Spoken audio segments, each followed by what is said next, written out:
क्या आपको लगता है ये विषय बन रहा है? और आपको लगता है जिस तरह से कांग्रेस के एक सीएम ने बोला कि Congress is for Muslims and Muslims are for Congress, क्या इसका क्या ये पूरा का पूरा ऑपोजिशन पे चिपक रहा है?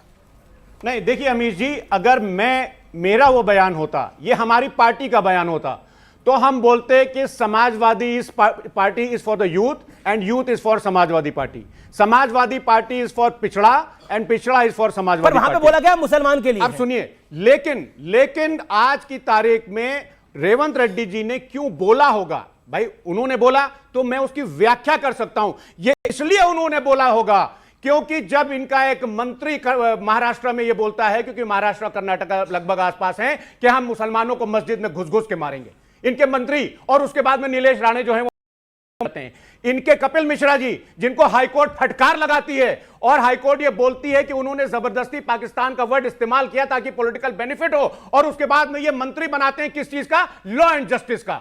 तो जब मुसलमानों के खिलाफ इनके मंत्री, इनके विधायक, बिहार में इलेक्शन चल रहा है, गिरिराज सिंह ने क्या कहा था उन्होंने कि मुझे नमक हरामों के वोट नहीं चाहिए, पूरी मुस्लिम कम्युनिटी को उन्होंने नमक हराम बोल दिया था। तो अगर कांग्रेस ये बोलती है कि जिस कम्युनिटी को नमक हराम बोला जा रहा है, जिसको बोला जा रहा है कि मस्जिदों में घुस घुस के मारेंगे, जिनके मंत्री दंगे भड़का रहे हैं सड़क पर आकर के, अगर उनके लिए दो प्यार के शब्द बोल देते हैं तो मुझे लगता है कि उसमें कोई बुराई नहीं है। कश्मीर में मंदिर में घुस के मार दिया, कश्मीर में मंदिर में घुस के काट दिया, संभल में मंदिर में घुस के मार दिया, मल्लापुरम में मार दिया, दुबरी बरपेटा करीमगंज में मार दिया।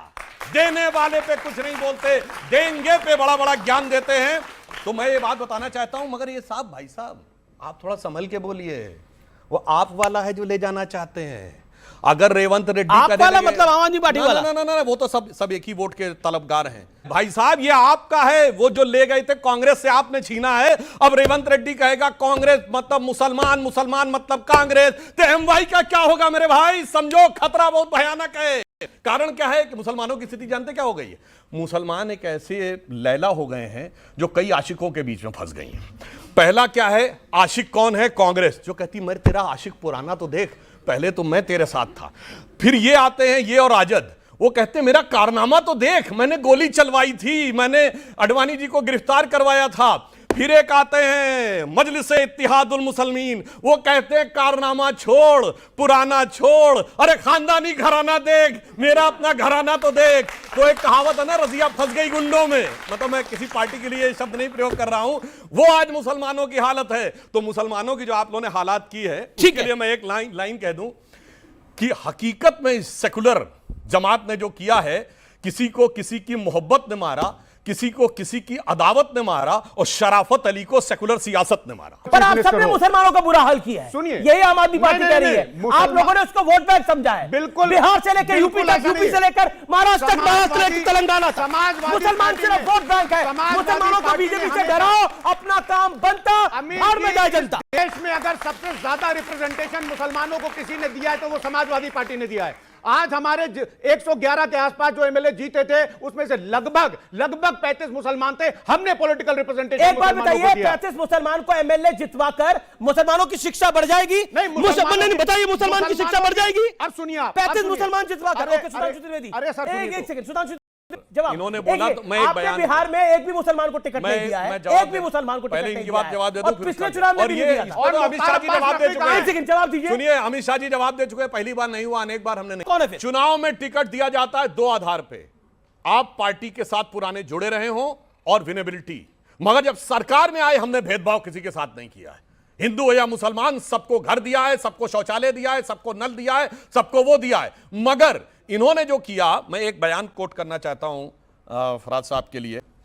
ये मार्च 2017 उत्तर प्रदेश विधानसभा चुनाव, लखनऊ कैंटोनमेंट विधानसभा में एक स्टेटमेंट दिया गया है कि मैंने अयोध्या में फायरिंग करके 16 हिंदू मरवा दिए थे, 40 भी मर जाते तो गम नहीं था। मुसलमानों के लिए मैं इससे ज्यादा क्या कर सकता हूं? मुलायम सिंह यादव जी, यह सेकुलर बयान है।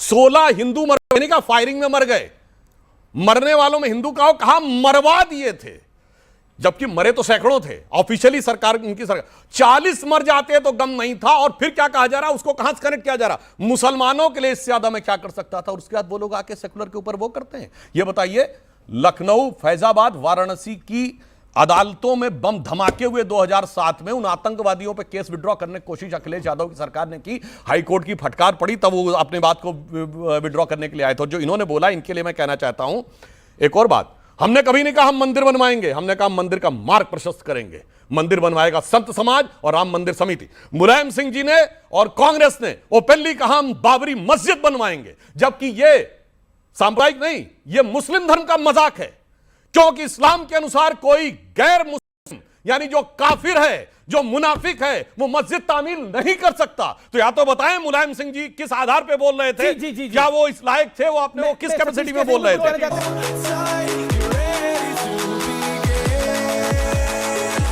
Just levitate.